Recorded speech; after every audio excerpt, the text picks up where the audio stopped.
Many franchisors out there will never reach 100 units. This young lady and Happiness Brands and ecomaids in 17 months during a pandemic. I mean, that's no big deal. Yeah. It was crazy. It's been a crazy ride and super fun.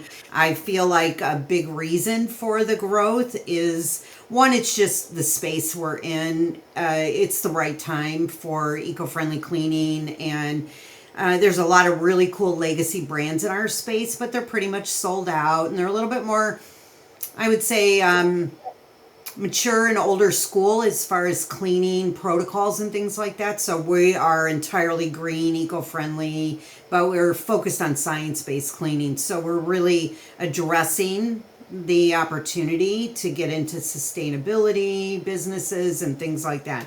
So I think it was just sort of just all the stars aligned, and the support that is provided from Happiness makes everything attractive. It's much easier to grow a franchise when there's financial strength behind it and systems that are already in place. Have I in my career worked for companies that have not had strong financial backing and lifted them? Sure.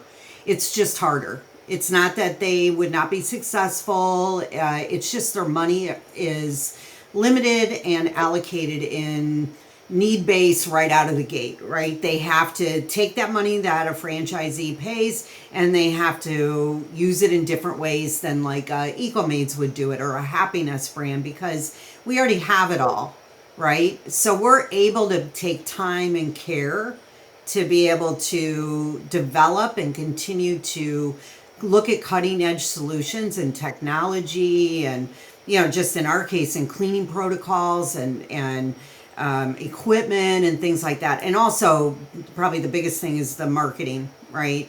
And being Sure. able to invest to make sure that our franchisees, that we're creating their demand for them so they don't have to worry about selling.